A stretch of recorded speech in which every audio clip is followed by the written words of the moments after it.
जय हिंद दोस्तों। आज का हमारा टॉपिक है मेमोरी। तो आइए शुरू करते हैं आज की क्लास। मेमोरी क्या है? मेमोरी वह लोकेशन है जहाँ पे हम अपना डेटा सेव करते हैं, चाहे वह किसी भी फॉर्मेट में हो, ऑडियो हो, वीडियो हो, कोई प्रोग्राम हो। जहाँ पे हम सेव करते हैं वो हमारी क्या होती है लोकेशन? मेमोरी। ठीक है। अगर हम थ्योरी देखें तो कंप्यूटर की मेमोरी किसी कंप्यूटर के उन अवयवों, साधनों तथा रिकॉर्ड करने वाले माध्यमों को कहा जाता है जिन्हें प्रोसेसिंग में उपयोग किए जाने वाले अंकीय डेटा को किसी समय तक रखा जाता है। कंप्यूटर मेमोरी आधुनिक कंप्यूटरों के मूल कार्यों में से एक अर्थात सूचना भंडारण की सुविधा प्रदान करती है। वही बात है, मतलब जिसमें अपना डेटा सेव रखते हैं वो क्या होती है? हमारी मेमोरी होती है। ठीक है। मेमोरी मुख्यतः दो प्रकार की होती है, मुख्य मेमोरी और सहायक मेमोरी। ठीक है, जो मैं आज पहले हम लोग पढ़ चुके हैं। ठीक है। और ये देखते हैं मेमोरी का अनुक्रम। अनुक्रम मतलब मेमोरी जो स्टोरेज कंपोनेंट हैं उनका अनुक्रम क्या है। ठीक है। इसे हम देख रहे हैं यहाँ पे CPU, registers, cache memory, main memory, magnetic tape. ठीक है। ये गति का मतलब क्या हुआ? यानी कि जो सीपीयू की गति है सबसे फास्ट है, इसके बाद रजिस्टर्स की गति सबसे फास्ट है, उनके बाद cash memory, main memory, magnetic disk और मैग्नेटिक टेप। आकार में कौन बड़ा है? आकार में ये बड़ा है, मतलब मैग्नेटिक टेप सबसे बड़ा है और उसकी गति क्या है? सबसे स्लो है। उसके बाद magnetic disk, main memory, cache memory, registers, CPU. ठीक है। तो ये आकार और साइज हुआ है। मेन चीज़ हमारा आता है पैरामीटर्स ऑफ मेमोरी, मतलब मेमोरी के मापदंड। मेमोरी को हम कैसे मापते हैं, किन ठीक है, मतलब किन पैरामीटर्स से उसको नापते हैं। तो क्या मेमोरी स्टोरेज कैपेसिटी ये मेमोरी के साइज को प्रदर्शित करती है। कंप्यूटर की आंतरिक मेमोरी को वर्ड या बाइट कहा जाता है। इंपॉर्टेंट क्वेश्चन, कंप्यूटर की मेमोरी में किस में नाम मापते हैं हम? वर्ड या बाइट में। ठीक है। एक्सेस मोड क्या होता है? एक्सेस मोड इससे हमारा क्या होता है? किसी भी मेमोरी को बहुत सारी लोकेशन होती हैं। ठीक है। उन मेमोरी लोकेशनों से इंफॉर्मेशन को रैंडमली, सीक्वेंसली और डायरेक्टली एक्सेस किया जाता है। तो वो हमारा क्या होता है? यानी जिस मोड से हम उसको एक्सेस करते हैं वो हमारा एक्सेस मोड होता है। ठीक। एक्सेस टाइम क्या होता है? एक्सेस टाइम यानी कि मेमोरी को एक्सेस करने के लिए, ठीक है, यानी कि रीड या राइट जो भी कोई भी ऑपरेशन हो उसको संपन्न करने के लिए जितना टाइम लगता है एक्सेस टाइम होता है। जैसे क्या होता है, आपने कभी देखा होगा हमारा मोबाइल क्या होता है? हैंग हो जाता है। तो हैंग क्या हो जाता है? मतलब जो एक्सेस टाइम होता है वो ज़्यादा हो जाता है हमारा, वहाँ पर हैंगिंग प्रॉब्लम हो जाती है, जिससे हमारा एक्सेस टाइम ज़्यादा हो जाता है, प्रोग्राम जल्दी ओपन नहीं हो पाता। ठीक है। इसके बाद देखते हैं हम कंप्यूटर की प्राथमिक इकाइयाँ, मतलब जो फर्स्ट मेमोरी मापने की जो फर्स्ट इकाई है वो क्या है? तो जो मेमोरी होती है वो हमारी 0 1 के रूप में सेव होती है कंप्यूटर में। आपको पता होना चाहिए, मैं पहले कई बार बता चुका हूँ। हमारा जो कंप्यूटर में डेटा सेव होता है वो किस रूप में सेव होता है? 0 1 के रूप में। 0 का मतलब क्या होता है कि सिग्नल की अनुपस्थिति, और 1 का मतलब होता है सिग्नल को दर्शाता है। ठीक है, जिसको हम बिट कहते हैं। 0 1 जो होता है उसको हम बिट कहते हैं। ठीक, यानी 0 1 एक बिट में क्या होता है? एक बिट में 0 और 1 ये दो होता है, यानी कि सिग्नल का आना, मतलब सिग्नल की उपस्थिति और सिग्नल की अनुपस्थिति, ये होता है हमारा बिट 0 1। ठीक है। बिट मतलब जिसमें 0 1 होता है, केवल सिंगल डिजिट 0 1 बिट होता है। निबल क्या होता है? निबल में 4 बिट होते हैं।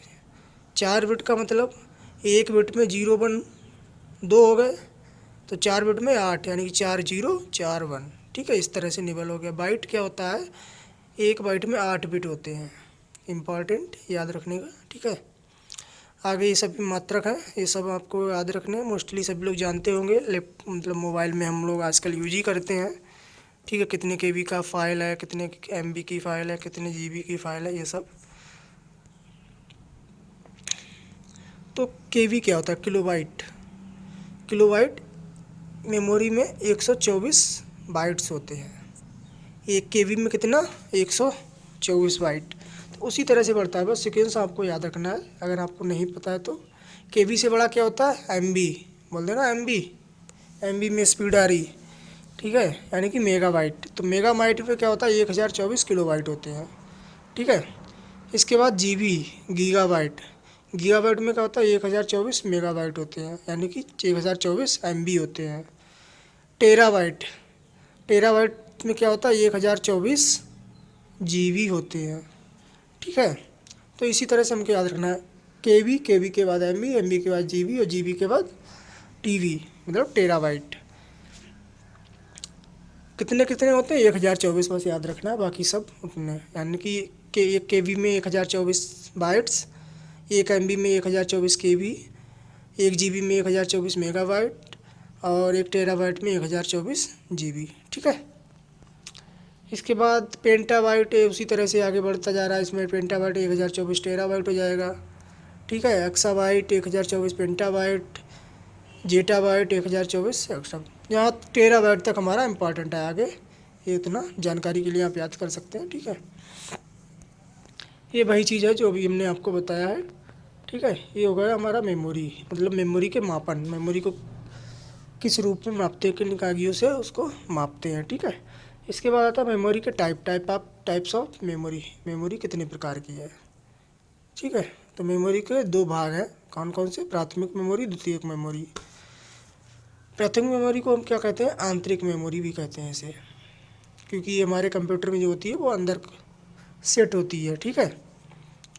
और द्वितीयक मेमोरी क्या होती है? उसको हम एक्सटर्नल मेमोरी कहते हैं, क्योंकि उसको हम यूज करके अलग भी कर सकते हैं। जैसे हमने पेन ड्राइव लगाई, पेन ड्राइव अपनी अलग कर ली, मेमोरी कार्ड लगाया, मेमोरी कार्ड अलग कर लिया, सीडी लगाई, सीडी अलग कर ली, ठीक है।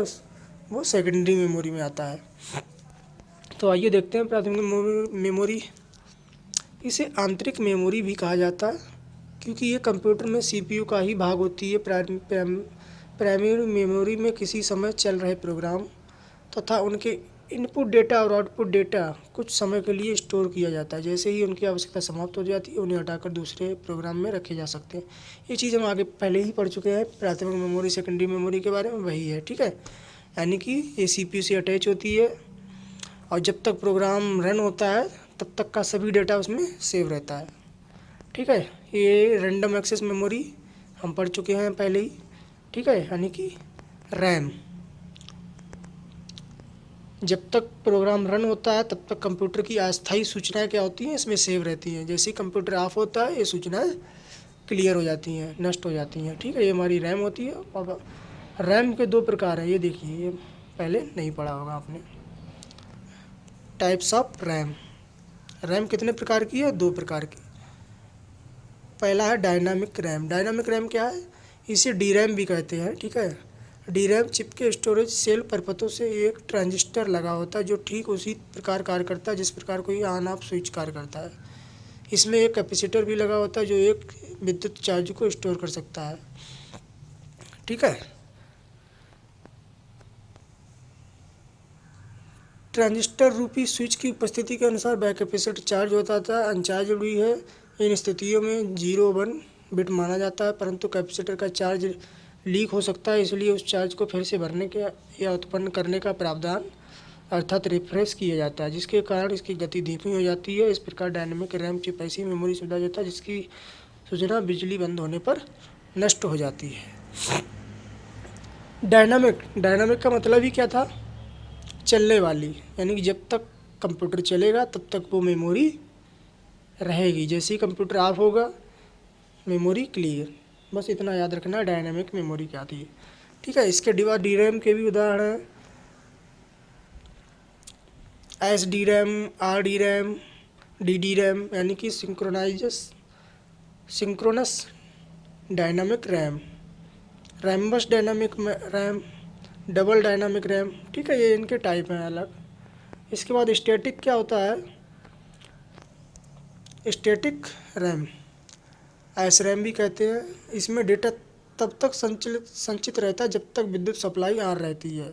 स्टैटिक रैम में स्टोरेज सेल परतों में एक से अधिक ट्रांजिस्टर लगे होते हैं, उनके कैपेसिटर नहीं लगा होता। स्टैटिक रैम अधिकतर उसकी तेज गति के कारण कैश की भी तरह उपयोग किया जाता है। डायनामिक रैम की तुलना में स्टैटिक रैम अधिक महंगी है। डायनामिक रैम क्या थी, मतलब जब तक प्रोग्राम रन था तब तक वो मेमोरी थी। और स्टैटिक रैम क्या है, जब तक कंप्यूटर हमारा ऑन है तब तक वो मेमोरी है। ठीक है, इसको कैश मेमोरी कहते हैं। जैसे हमने कोई भी ब्राउज़र पे कोई भी वेबसाइट ओपन की, ठीक है, वो कंप्यूटर ऑफ नहीं किया, लेकिन तो क्या होता है, मान लो हमने वो वेबसाइट तुरंत क्लोज कर ली, दूसरी वेबसाइट ओपन कर ली, दोबारा से आप फिर से वही वेबसाइट ओपन करेंगे तो वो जल्दी ओपन हो जाएगी। क्यों होता है ऐसा, क्योंकि जो वेबसाइट का कुछ डेटा होता है, कैश डेटा, वो हमारा उसमें सेव हो जाता है ताकि वो फास्टली वर्क कर सके। कुछ मतलब ऑटो लोडिंग वेबसाइट होती है, मतलब जैसे हमने कोई वेबसाइट ओपन की तो उसका अगला पेज जो होगा वो अपने आप लोड हो जाएगा ऑटोमेटिक। तो वो जो डेटा होता है वो कहाँ सेव हो जाता है हमारा, इसी मेमोरी में। ठीक है, जैसे ही हम दूसरे पेज पे क्लिक करेंगे तुरंत ही वो ओपन हो जाएगा, बिल्कुल टाइम नहीं लगेगा, क्योंकि वो ऑलरेडी पहले से ही लोड हुआ होता है। ठीक है, तो वो होता है हमारा स्टैटिक मेमोरी। ठीक है, स्टैटिक मेमोरी के भी उदाहरण हैं नॉन वॉलेटाइल, ठीक है, स्पेशल रैम, एसिंक्रोनस और सिंक्रोनस। ठीक है, ये टाइप है, इससे कोई मैं ज़्यादा खास इस तरह से क्वेश्चन नहीं पूछा जाता है। ठीक है, इसके बाद आता है हमारा रोम, रीड ओनली मेमोरी। हम पहले ही पढ़ चुके हैं रीड ओनली मेमोरी क्या होती है। जब कंप्यूटर बनाया जाता है, कंप्यूटर का मदरबोर्ड, तभी उसमें ये मेमोरी सेव कर दी जाती है। केवल हम उसको रीड कर सकते हैं, उसको ना तो क्लियर कर सकते हैं और ना ही उसको एडिट कर सकते हैं। ठीक है, ये इस तरह की एक चिप होती है। ठीक है, उसी में डेटा सेव कर दिया जाता है जो हमारा बूटिंग सिस्टम के लिए होता है। ठीक है, ये हम पहले ही पढ़ चुके हैं। इसके बाद इसके कुछ टाइप हैं रोम के। एक है P ROM, programmable read only memory. ठीक है, इसका संक्षिप्त नाम है पी रोम का। ये एक ऐसी मेमोरी है जिसे एक प्रोग्राम की सहायता से सूचनाओं को स्थायी रूप से स्टोर किया जाता है। ठीक है, रोम को तो पता ही है, स्थायी रूप से स्टोर रहती है। ठीक है, साधारण रोम में ट्रांजिस्टर स्विचों को स्थायी रूप से ऑन ऑफ की स्थितियों में सेट कर दिया जाता है, लेकिन प्रोग्राम मेमोरी के मामले में चिप को इस प्रकार बनाया जाता है कि इसमें सभी स्विचों को ऑन करके छोड़ दिया जाता है, तो इस मेमोरी में कोई सूचना भरनी होती है। तो एक उदाहरण जिसे प्रोम प्रोग्रामर या बर्नर कहा जाता है द्वारा ऐसी उच्च वोल्टेज के पल्स उत्पन्न किए जाते हैं जिनसे कुछ चुने हुए स्विच नष्ट हो जाते हैं, अर्थात वे स्विच 0 हो जाते हैं। इस प्रकार प्रोम में सूचना स्टोर कर दी जाती है। प्रोम को भी केवल एक ही बार प्रोग्राम भरा जा सकता है। रोम की तरह ये भी स्थायी और बाद में बदला नहीं जा सकता। ठीक है, ये हमारा पी रोम हो गया। इसके बाद आता है E P ROM. E P ROM क्या है, erasable programmable read only memory. ठीक है, इसका फुल फॉर्म याद रखो, बाकी ये नहीं पूछा जाना इसका काम क्या है। ई पी रोम का फुल फॉर्म, ठीक है, erasable programmable read only memory. ठीक है, इसमें क्या होता है, एक ऐसी प्रोग्रामेबल मेमोरी जिसको फिर से प्रोग्राम किया जा सकता है। ठीक है, इन सूचनाओं को चिप में रखी गई विद्युत धारा के स्थायी रूप से, ये सब हमारे लिए इम्पॉर्टेंट नहीं है, थ्योरी आप लोग बाद में पढ़ सकते हैं। ठीक है, इसके बाद आता है ई प्रोम। ई प्रोम का फुल फॉर्म क्या है, electronically erasable programmable read only memory. ठीक है, ये इसकी फुल फॉर्म हो गई। इसका काम क्या है, ये ऐसी प्रोग्रामेबल ई प्रोम जिसका फिर से प्रोग्राम करने के लिए सर्किट से हटाने और निर्माता को भेजने की आवश्यकता नहीं होती है। आप इसको एक ही विशेष सॉफ्टवेयर या प्रोग्राम की सहायता से कंप्यूटर में ही प्रोग्राम कर सकते हैं। मतलब जो ई प्रोम था हमारा, उसको हमें जो मतलब जो हमारी रोम थी उसको हटा के जो उसका जिसने उसको बनाया था उसके पास भेजना होता था, वो उसको रीड कर सकता था, मतलब उसमें प्रोग्रामिंग दूसरी कर सकता था। लेकिन ये जो क्या है, इसमें हम खुद ही किसी सॉफ्टवेयर की मदद से उसको हम उसमें प्रोग्रामिंग कर सकते हैं। ठीक है। फ्लैश मेमोरी क्या होती है, ये इम्पॉर्टेंट है। फ्लैश मेमोरी एक प्रकार की सेमीकंडक्टर आधारित नॉन वोलेटाइल विद्युत सप्लाई बंद होने पर चिप में भी भरी सूचना संरचित रहती हैं। रीराइटेबल यानी पुनः रखने योग्य मेमोरी है, जैसे डिजिटल कैमरे, मोबाइल फ़ोन, प्रिंटर आदि में भी उपयोग किया जाता है। ठीक है। यानी कि फ्लैश मेमोरी जो है हमारी जो मोबाइल में ही सेव रहती है। ठीक है। जैसे मोबाइल का है को तो कुछ आप जैसे क्या कहते हैं उसको क्लीन करते हैं कैश डाटा को। ठीक है। थोड़ी देर बाद क्या होता है, हर मोस्टली प्रोग्राम में वो हर मतलब एप्लीकेशन में अलग से कुछ मेमोरी सेव हो जाती है, तो वही फ्लैश टाइप मेमोरी होती है, वो सेव रहती है। जैसे ही आप एप्लीकेशन ओपन करेंगे तो वो जल्दी से ओपन हो जाएगा। ठीक है। वर्चुअल मेमोरी एक काल्पनिक मेमोरी क्षेत्र। वर्चुअल मेमोरी सीपीयू के निर्देश अस्थायी रूप से संग्रहित करती है। ये मेन मेमोरी की भंडारण क्षमता बढ़ाती है, जिससे कंप्यूटर की कार्यक्षमता बढ़ती है। ठीक है। वर्चुअल मेमोरी का प्रयोग तब किया जाता है जब किसी प्रोग्राम को चलाने के लिए मेन मेमोरी के भंडारण क्षमता कम पड़ रही है। इसी स्थिति में प्रोग्राम को विभिन्न टुकड़ों में विभाजन कर दिया जाता है। प्रोग्राम के टुकड़ों को वर्चुअल मेमोरी और मुख्य मेमोरी के बीच स्वैप करके प्रोग्राम चलाया जाता है।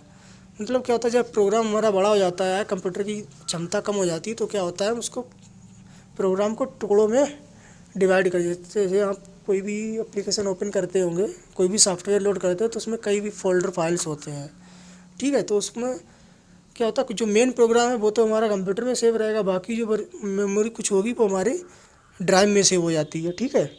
तो जो ड्राइव में सेव होती है ना, तो जैसे ही प्रोग्राम रन होता है, जिस फाइल की ज़रूरत होती है वही उसको कॉल करता रहता है, तो वही हमारी वर्चुअल मेमोरी के रूप में सेव रहती है।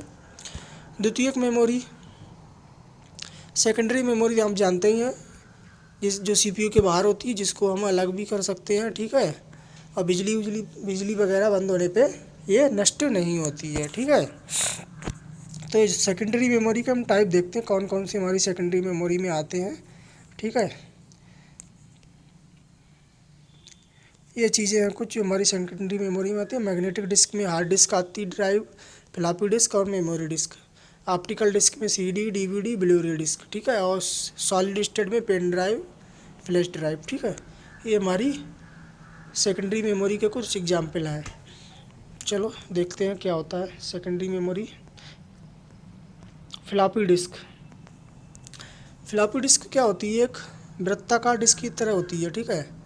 जिसके दोनों एक चुंबकीय पदार्थ का लेप होता है, एक प्लास्टिक की चौकोर कवर में रहती है, जिसके भीतर फ्लॉपी की सफाई करने वाली मुलायम लाइनें होती हैं। ये 3 आकारों में उपलब्ध होती है। क्या होती है, ये बिल्कुल बंद हो गया, इसका यूज अब नहीं होता है, पहले होता था। ठीक है। ये साइज़ के आकार की होती हैं, साइज़ पूछ लेता कभी कभी। ठीक है। यानी कि फ्लॉपी डिस्क में कौन सा साइज़ होता है, तो एक 8 इंच की आती है। ठीक है। एक 5.25 मतलब 5/4 और एक 3.5 मतलब 3 हाफ। ठीक है।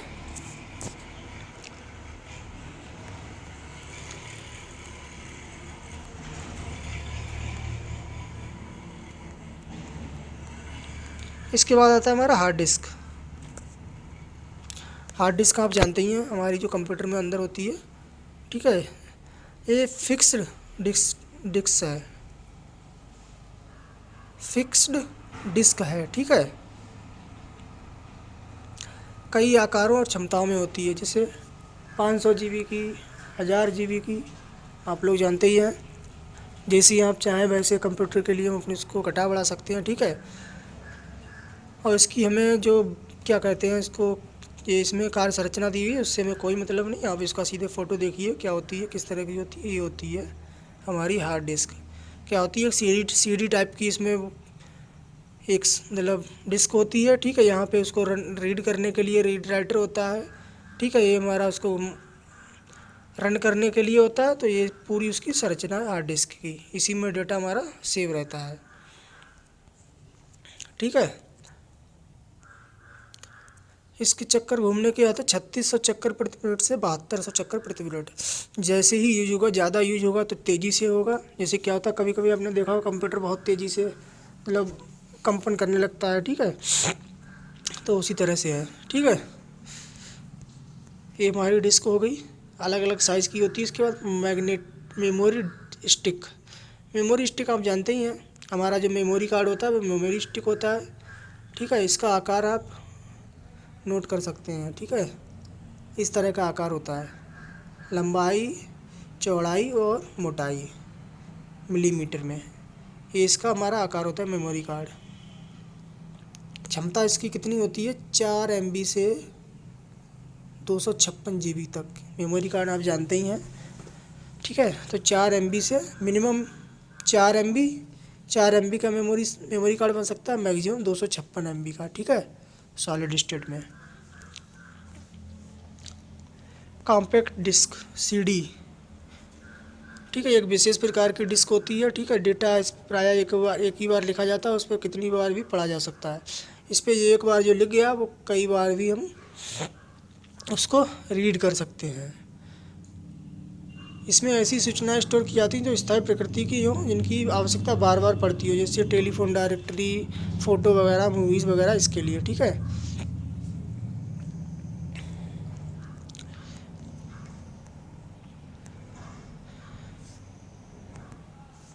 इसके बाद आता है हमारा DVD, डिजिटल वीडियो डिस्क। ये CD का ही मतलब दूसरा रूप है, मॉडर्न रूप, मतलब उससे ज़्यादा अच्छा। तो DVD, ठीक है। इसकी क्षमता कितनी होती है? 4.7 GB, ठीक है।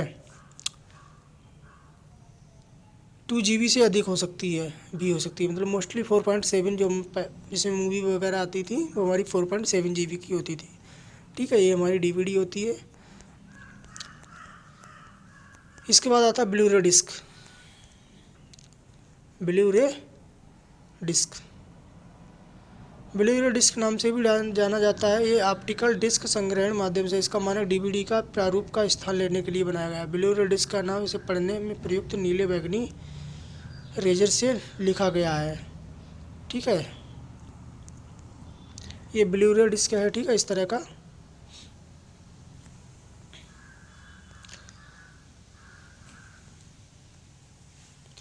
इसकी क्षमता होती है वो प्रोटोटाइप पर 25 GB तक और दोहरी परत वाले पर 50 GB तक संग्रहित करने का, ठीक है। यानी कि सिंगल अगर लेयर है तो उस पर 25 GB और डबल लेयर की है तो 50 GB तक उसमें डाटा सेव हो सकता है, ठीक है। ये हमारी हो गई ब्लू रे डिस्क। इसके बाद pen thumb flash drive. Pen drive हमारी जो होती है, जिसको हम USB, इसके साइज होती है USB 2.0, ठीक है, 3.2, इस तरह से आती हैं ये। तो ये तो आप सभी लोग जानते हैं, पेन ड्राइव डेटा सेव करने के लिए इसके भी अलग अलग साइज़ होते हैं, ठीक है। जिस साइज़ की आप लेंगे उसी साइज़ की सॉलिड स्टेट में होती है ये भी, ठीक है। ये हमारी हो गई फ्लैश मतलब पेन ड्राइव। मैग्नेटिक टेप पहले चलते थे, आपने देखा होगा, ठीक है। पुरानी फाइलों को बैकअप लेने में बहुत सुरक्षित और सस्ते साधन माने जाते हैं। ये प्रारंभ में से ही कंप्यूटर में प्रयोग किए जाते रहे हैं और अभी भी इनका प्रयोग किया जाता है। चुंबकीय टेप प्लास्टिक टेप का आधा इंच का इतना मीटर चौड़ा, सैकड़ों हज़ारों मीटर लंबा फीता होता है। वो आपने देखी होगी, जैसे पहले मूवियाँ चलाई जाती थी ना, गाने सुने जाते थे, जिसको हम कैसेट बोलते थे, उस टाइप के मैग्नेटिक टेप होता है, ठीक है। उस पर चुंबकीय पदार्थ की पतली परत होती है, तो उसी पे हम डेटा रीड और राइट करते हैं।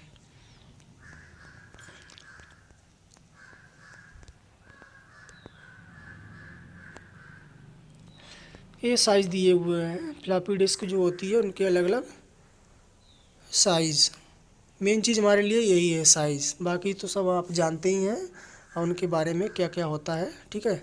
ये देखते हैं साइज़ क्या है। जैसे जो हमारा 5.25 इंच की जो फ्लॉपी डिस्क होती है, यानी 5.5 इंच की स्टोरेज माध्यम क्या होता है उसका? मैग्नेटिक, ठीक है, मैग्नेटिक ही होता है। और उसका साइज़ क्या है? 1.2 MB, बहुत ही कम। फ्लॉपी डिस्क 3.5 इंच की आती है, वो 80 KB से 1.4 MB। और फ्लॉपी डिस्क जो 8 इंच की आती है, ठीक है, माध्यम उसका मैग्नेटिक ही है, तीनों सेम ही है क्योंकि तो मैग्नेटिक होगा। और 20 MB से 80 GB तक की होती है। मेन चीज़ इसमें क्या है हमारा याद करने के लिए? स्टोरेज माध्यम क्या है, ठीक है, स्टोरेज माध्यम पूछ लेता है। इसके बाद आता है हमारा CD-ROM। ऑप्टिकल होता है 660 MB से 680 MB तक का, ठीक है। DVD हमारी 4.7 से GB से 17 GB तक की हो सकती है। पेन ड्राइव 1 GB से 256 GB तक की। अब मैग्नेटिक टेप 60 MB से 80 MB तक का मैग्नेटिक सॉलिड स्टेट होता है ये। इसके यहाँ पे मेमोरी कार्ड भी ले सकते हैं। मेमोरी कार्ड जो होता है वो 4 MB से 256 GB तक का होता है, ठीक है। और ये हमारा जो DVD CD होती है वो ऑप्टिकल पे वर्क करती है, ठीक है।